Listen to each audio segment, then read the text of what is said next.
Hello, hello, hello, Facebook family. Facebook Live 85, I believe. I did not write it down. Facebook Live 85, uh, survival versus success. I am trying to get my lighting. I got these two lights right next to me, and it doesn't seem to be doing anything. I feel like I am so dark, like I'm in this little dark dungeon. So bear with me, guys. Hopefully, I will not be in Victoria for long, and I'll be back in our regular studio. So, welcome to Facebook Elevate, Facebook Live. I believe it's 85. I believe it's 85. So, definitely want to do our housekeeping. Let me see who we have on. All right, we got Ann. How you doing, Ann? It's good to see you on. Always glad to see Ann. As people come in, we'll definitely say hello. 86. She says, nope, 86. Thank you, Ann. A little embarrassing. I don't even know which episode I'm on. My parents are on. Hello, hello. My wife is on. She said howdy. I've never heard her say howdy ever. So howdy, Shondell. Um, like I said, my parents are on from oh, this is surviving uh, in Cedar Park. But anyway, y'all bear with me on the lights. I do not know why it's not as bright as normal, but I can't figure it out, so I'm gonna leave it alone. I think next time I move some lamps over here too. I got a lot of stuff going on in this little bitty hotel room. So, but I'm very excited about survival versus success. Want to do the housekeeping. I'm Curtis Carr. For those that don't know me, I'm the founder of Elevate. My wife and I lead this company. I've been in leadership for over 30 years. I'm currently an area vice president for automotive retailer. Shar is a business analyst and a project manager. I always say we are practitioners. We are not people just getting into this seat and telling you what we think. We're telling you what we know, what we've experienced, what we go through. We share, and our whole goal is for you to get better with dealing with people, leading people, coaching people, communicating with people, finding solutions. That's what it's all about, right? So, Shar's been a business analyst for I think about 10 years now. Program project manager for about 10 years. She also has her own cupcake business. And I forgot how many years. Shar, chime in. Tell us how many years you've been doing that cupcake business. We have our little routines in our house, and Sundays is the day that we take my truck and we deliver those cupcakes downtown. And I still don't get why people are so excited about our cupcakes. They're good, but man, people act like they tasted some of heaven when they eat those cupcakes. I mean, every time I take them to somebody, I mean, they're just floored. Like, wow, even people that don't even get excited get excited. And I tell a story about my supervisor. They call my supervisor, his name is Lewis, and they call him little Hitler, which is, I know that's not probably good to say, but that's what they call him. And man, this guy shoots it straight wherever he goes. There's one thing you know about him. How you do? What? I wasn't expecting. Uh, anyway, hi Tamika. So they call him Little Hitler because he shoots it straight. He don't care whose feelings he hurt along the way. He shoots it straight. And man, he had a cupcake, and he said, "Man, this is wonderful. This is great." And I was like, "Okay, yeah, all right, all right." And then he said, "No, no, no, you don't understand, Curtis." He said, "I don't even like cupcakes." So anyway, I always am amazed about how much they like them. Now, Ann's chiming in because she's had the cupcakes. She said, because the cupcakes are beautiful, consistent, tasty, and wonderful. All right, there you go. So today is all about survival versus success. I don't want to do the jokes today because I just don't have a lot of time. But thanks, Ann. She said, what about me for telling the truth about these cupcakes? I don't get a thank you, Shar. I don't get a thank you. I just plugged your cupcakes. So anyway, uh, oh, here she is. She's going to do her own plug. Cupcake and a Smile, LLC. If you go to cupcakeandasmile.com, you'll see a lot of the beautiful cupcakes. Uh, uh, Tamika had them too. I forgot about that. I get it. Thank you. Tamika had them too. She said they're super delicious. So off the cupcakes. All right. That's enough. Enough. Enough. All right. So anyway, survival versus success, and basically, it's a title. It's just basically I'm just trying to uh, pose two extremes against each other. Right. Survival means you're just barely making it. versus success, which kind of denotes abundance, uh, kind of like your cup is running over, you know, uh, two different extremes, two different mindsets, and really want to talk about what it takes hey, Aunt Stephanie's on. Good to see you, Aunt Stephanie. Really want to talk about what it takes to be in that arena of success. I don't believe it's a level. I believe it's more like an arena. There's different levels of it. There's different steps to it. I believe that, and I'm going to get into that a little bit. But it's all about the four dimensions, in which I'm going to talk about here shortly, and things that we've talked about in the past. I'm trying to roll them up together. But I really want you guys really to hope you get something out of this, because I really believe this is really the difference between the haves and the have-nots. And what I mean by that, I mean the people that get it and the people that don't get it, right? So it's all about the four dimensions, right? And just before we get into it, I know we're not doing the jokes today, just because it's 7:07, and I'm like, man, I got a short video clip to show. I got some slides, and I'm trying to get this in this short period of time, at least enough where it will make sense. But the number four, we talk about the four dimensions. The number four, and I'm not big into numerology or anything, but the number four is believed to be the perfect number. So when I talk about these four dimensions, just keep that in mind. The number four is considered to be the perfect number by the Pythagoreans. One of the things I will say, four represents stability, order, conscience, and determination. So, when you think of the number four, it's a powerful number. Even if you think about the elements, everything on this earth has elements, right? The elements of what? Earth, water, air, and fire. Number four. Four is a powerful number. And when you're dealing with humans, it's powerful too. But those four elements in the human arena, or those four dimensions, are the ones we talk about a lot, right? We talk about them a lot. Finances, health, relationships, and the spiritual. Now, when I talk about the spiritual, I don't want you guys to think that I'm talking about, are you a Christian or are you a Muslim? I'm not really talking about that. Now, you guys know I'm a Christian, and, I've been pretty forthright about that. But when I talk about spirituality, I'm talking about the fact that as humans, we all have a soul. So I'm just coming from that perspective. Spiritual is not always synonymous with religious, being religious. And I think everybody on this call knows that. Examples of what I mean by spiritual, things that are in that spiritual arena, would be like honesty. That's not a physical thing. That's a spiritual thing. Loyalty, human connection, resilience, affection. Those are things that are considered spiritual. So when I talk about finances, health, relationships, spiritual, I'm talking about spirituality. I'm talking about those things when I come to spiritual, right? So that's kind of what we're going to talk about today, the four dimensions. And I really wanted to get into the crux of it, which is, what is your vision, right? I really believe, and me and my mother-in-law, we had a good talk about this not too long ago, but, what is your vision, in each one of these areas? I mean, have we ever sat down and just thought about it financially? What is it that you see in your mind's eye when it comes to finances? What is it that you see in your mind's eye when it comes to health? What is it that you see when it comes to relationships, right? And what is it that you see when it comes to spirituality? What is it that you see? And if you take the time to sit there and really put pen to paper and just kind of scribble out some things, I think it'll really benefit you. I think we just start running in life, then we get behind, or we feel like we're behind, and we just keep running, and then we never sit down and take the time to talk about these four dimensions in detail. But every time, I guarantee you, every time you have a loved one or yourself is in hey, Aunt Linda, it's good to see you in San Antonio.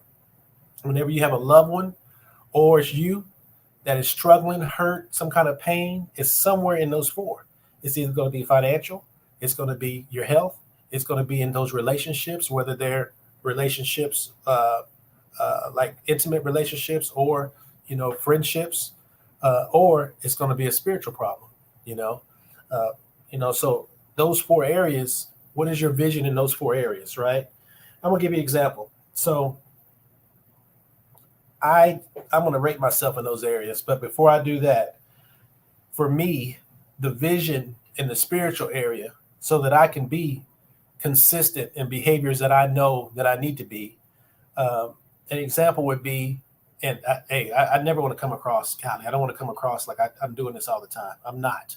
I'm just telling you what the vision is, what my vision is, and there is a gap between my vision and what I am doing.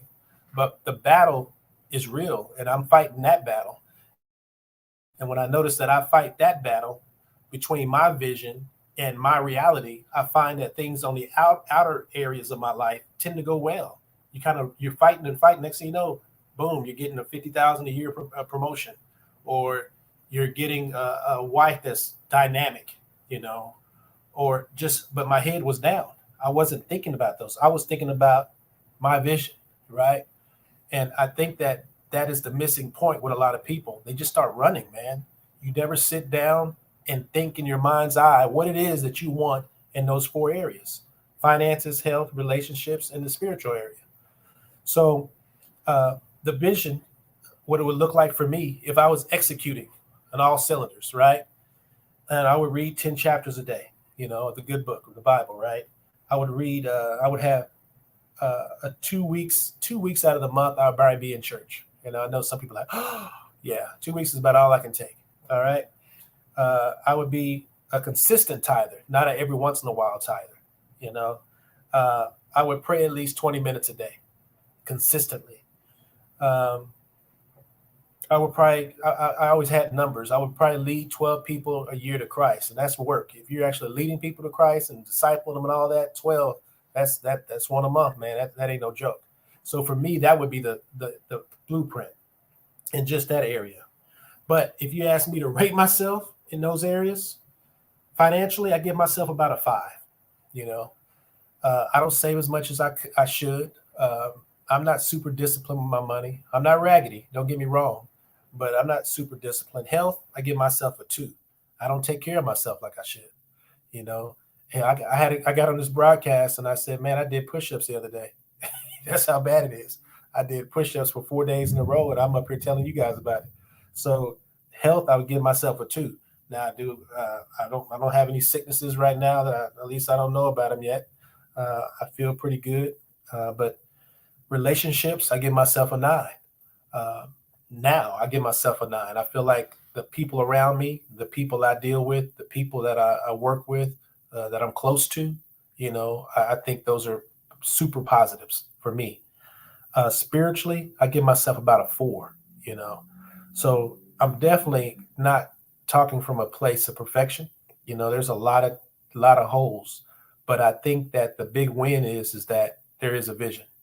There is a vision for me. I have a vision what I want in those areas. When it comes to finances, I look at net worth. That's where I judge my success.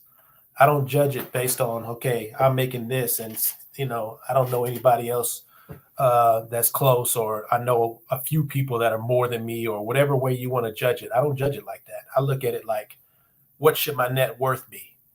At 51 years old, what should my net worth be? Well, there's a formula out there. They got a formula. You take whatever you made last year, you multiply it times your age, and you divide by 10. Hey there. I was in the wrong series. Hey, how you doing, Mother Brenda? It's good to see you. Good to see you. So I have a measurement, right? I measure against the goals that I set, right?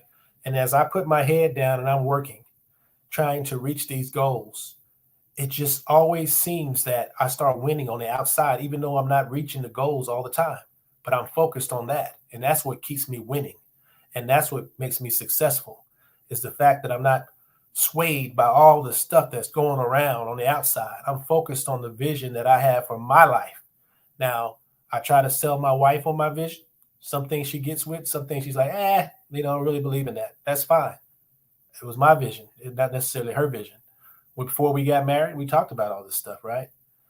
Thank you, Ann. Um, so we talked about things, but at the end of the day, she agreed. She's like, well, I'll marry this guy. I think he's okay. I'll marry this guy. but she was clear and she knew that I knew what I was trying to accomplish. Right. So I believe um, the plan that we have is where we stumble. We don't have our own plan. We don't have our own plan. We start working for some company. Their plan becomes your plan. At some point you start feeling unfulfilled because it was never your plan. You never sat down and thought about what you wanted, and then next thing you know, you're unhappy. And then it becomes you tolerating the job instead of you excelling at the job, instead of you trying to be the best you can be at the job. And then it's about how the hell can I get out of there? When can I retire? And it becomes all about retirement. Meanwhile, we probably use about 5% of our abilities, in our lifetimes. So I really believe it starts with the vision. Now, do you feel like if you had areas, and this is where I feel like I've been running too long talking, but I would love to hear your feedback of how you would rank yourself, 0 being the worst, 10 being the greatest, in those 4 areas, in those 4 dimensions. How would you rate yourself financially? How would you rate yourself health-wise? How would you rate yourself when it comes to relationships and your own spirituality, whatever that means? It doesn't have to be, just your spirituality, what you believe in. It doesn't have to be a religion. It can just be, in the areas of honesty, loyalty, human connection, resilience, affection, determination. Those are spiritual things. It doesn't have to be a religion. So, Anne ranks herself a 7. And I would encourage you, and you don't have to put it on here, but I would encourage you to rate yourself in each area. Like I did. I said, hey, finances, I would rate myself a 5. Health-wise, I would rate myself a 2. Relationship-wise, I would rate myself a 9. And spiritually, I would rate myself a 3. Char said, no ratings for me. Improving for me is continuous. I will continue to improve in all areas. Hey, that's fine. But I think that sometimes, and this is a hard one because my wife is saying this, how can I say this so I can go home with some peace? I believe that, we talked about this, my wife and I talked about that. There is a rating system. There is a rating system. You're going to be judged, and you're going to be judged based on your performance. And at some point, you got to ask yourself some hard questions. Now, whatever works for you works for you. This podcast is going to be off in 15 minutes or 10 minutes. You can do what you want to do. But I do believe that, hey, Mr. Roundtree, it's good to see you. I do believe that rating yourself is just a way to be honest with yourself. Sometimes we can hide behind things and we can feel better about things, or maybe we don't want to feel the pain of the truth, or maybe that's not the case, whatever it is. I just believe that you got to sometimes stop and rate yourself. Now, one thing I want to do here is I want to say, okay, what are the solutions? Here you got 4 dimensions, right? You got the finances, you got the health, you got the relationships, you got the spiritual aspect, you got these 4 dimensions. How do you get traction in those things? How do you get traction in those things? I love what I call the Texas 2-step. There's so much going on, for all of us, right? The Texas 2-step is just say, hey, do 2 things. Just do 2 things, and you'll see great traction. You'll see great progress in 2 things if you just do 2 things. And I've been doing this for a while. Sometimes my wife don't like the 2 things I pick, but I only pick 2 things. My wife says I've changed. She says this all the time. She says I've changed. I haven't really changed. I do the same. I do 2 things. I focus on 2 things and I run with them. And everything else is I'm going to move to that area when I get there. But one of the 2 things I think that would help everybody tremendously, and I wish this as a birthday gift or as a Christmas gift to everybody on this call, is number 1 is weekly focusing. 1 hour a week. You write those 4 areas on the board, put it on a board, a dry erase board or whatever, pull it out. I think you should have it on a wall somewhere where you can just look at it. But you put on their finances, you put on their relationships, you put on their health, you put on their spirituality, and then you sit there and you look at what you feel like your rating is on those areas, what you feel like it is, not what somebody else feels like it is. And then you come up with a plan, but you focus on that once a week for 1 hour. And is anybody, can I ask you guys, Who has ever done weekly focusing? Has anybody? If you have done weekly focusing, when I say it, I mean one time. I'm talking about on a consistent basis where every week you stop and for 1 hour, you just stop and think about these important areas in your life. Anybody?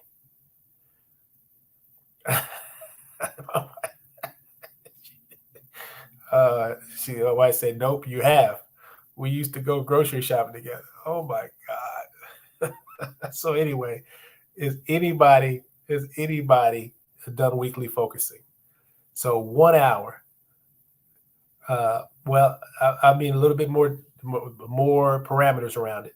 1 hour where you sit and you just think about what you got to do in those 4 areas. You got these 4 areas in your life, and you're like, you know what? Life is just running. What am I going to do in these 4 areas, especially these areas that I'm behind in? What am I going to do? You know, and I challenge you. I believe probably 99% of people don't do it, right?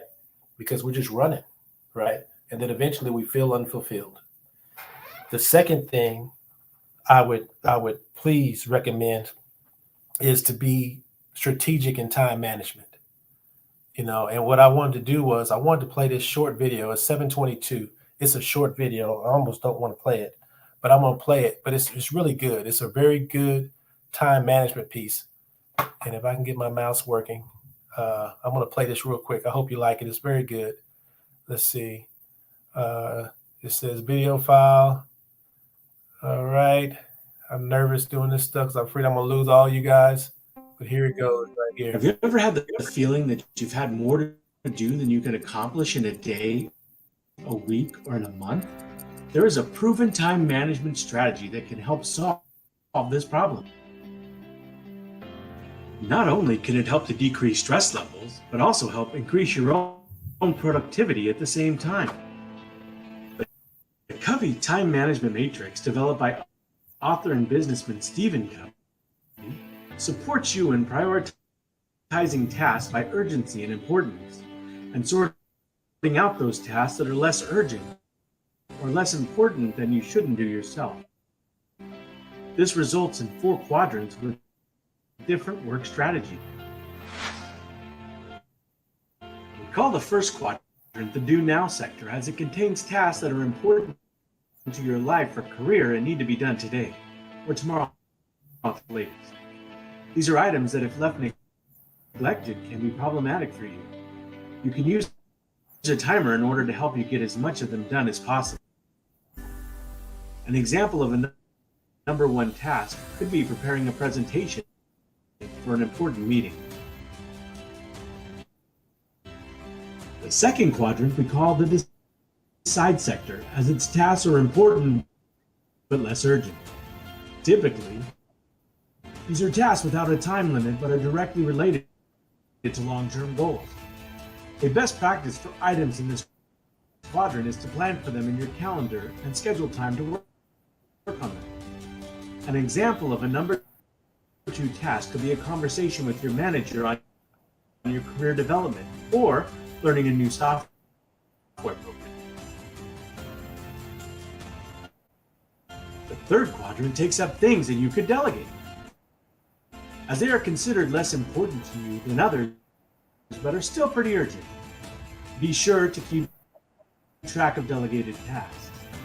This can be done via email, phone, company communication channels, or within a meeting to check back on their progress later. An example of a number 3 task might be someone reaching out to you for an urgent favor, like requesting that you step into a meeting. If the meeting will not impact you or will not add value, you could delegate this responsibility by suggesting a better person to attend as an alternative. The fourth and final quadrant is there to help you sort out and eliminate tasks that you really shouldn't do at all. Discover and dump bad habits like scrolling through social media or other forms of procrastination, such as watching TV or gaming too much, just to find an excuse for not being able to deal with important tasks in the first and second quadrant. And that's it. Give it a try yourself.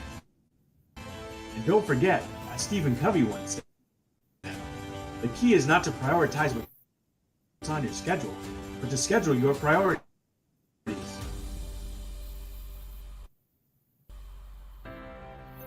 So I don't know what the sound was like for you guys. On my side, it kept going in and out. If it did, I apologize for it. It's really a good 2-minute clip. But if you look at the first box as do, you look at the fourth box as is dump, I believe we spend majority of the time in those two boxes. We spend very little time in the decide box, which means you decide what you want to do. You decide how often you're going to do it and what you're going to work on. And that decision is what makes you have that feeling of fulfillment. So at the end of the day, that Q2, that quadrant 2 is how you win. So that box is awesome. And there's nothing wrong with looking TV, as long as it's not, it's affecting, production, right? Me and my wife, we have certain shows that we watch together, but it's almost like that's how we decompose or decompress. I hope we don't decompose. That's how we decompress. But I would definitely encourage people to get into the Q2, get into that Q2 box. And, you hear so often people are having certain feelings and they feel certain ways. But a lot of that is because we're just in the do and the dump boxes instead of the decision box. One thing I wanted to make sure that I was clear on is weekly focusing is spending 1 hour focused on you and your plan for you. That's what it is. Just 1 hour. You decide what time that's going to be, and you say, hey, for 1 hour, I'm going to decide. And what I would do, and what I have done, is that I look in those 4 areas. I look at the finances, I look at the relationships, I look at my health, and then I look at my spiritual component. And then those, I spend 1 hour, and then I'd say, you know what, man, I'm not doing this. I need to get better at this. Or, hey, I'm doing good at this. Maybe I'm a little bit too far on this side. Maybe I need to reel it back in a little bit. But weekly focusing is powerful. It is a very powerful tool. It's a very powerful tool. Now, if somebody's walking by, it look like you're not doing anything because maybe you're just sitting there thinking, and then you scribble a couple things down and you're sitting there thinking. So people can think that you're just sitting there, daydreaming, but you're not. You're focusing. You're focusing on you, right? So 728. I did have a short clip I wanted to play for you guys, and this is more of a slide, but I want you guys to see this. So for Elevate, it's 729. I'm going to try to bring this up real quick, but for Elevate, we know what we want. The mission of it is to empower people with the knowledge and tools necessary to become visionary leaders who make an impact in their home, social, and work environments. Many claim there's a leadership crisis, and I totally agree. We have many people in leadership positions that think short term and feel more comfortable with temporary quick fixes than development. The crisis we are facing is a decline of leaders that desire to develop, motivate, and deposit perspective changing knowledge that will mature and lay the proper foundation for their people to become the leaders of tomorrow. The mission continued. We must challenge people to fight aggressively and persistently to reach the goals of the organization or business in which they associate while chasing their personal dreams. That's that decision box. This will eventually bring about ultimate fulfillment that they intensely yearn for. Unfortunately, our society has many people who enter the workforce devoid of passion, optimism, and a will to be the best version of themselves. The idea of we team goals have been blotted by I desires. Since all things fall at the feet of leadership, we must do something methodical and programmatic to turn the tide. Now is not the time to simply complain and criticize, but to influence and correct. It is a time to implement a program of re-education and put systems in place that encourages and challenges more people to move into vision-oriented leadership. The mission continued. Elevate emphasizes and teaches how to level set expectations, the art of holding people accountable, temperament awareness, aggressive personal development, and how to realize results. To overcome the shadow between the dream and the reality, all we must do is elevate. So there's a slide here. There we have premises behind the program, and these are things that we believe in. And these are the things that how we live our lives. And everything is bounced through this. It's almost like a screen or a grid that we make decisions out of. But that's what Elevate's about, right? So at the end of the day, all these things, the 85, 86 episodes were all motivated and moved because of those beliefs that are on those pages there. So at the end of the day, that's what Elevate's about. I know it's a little bit different here, survival versus success, but it's really about those four dimensions. Where are you in those four dimensions? When's the last time you thought about those four dimensions? When do you stop and think? Or you just wake up, go to sleep, wake up, go to sleep?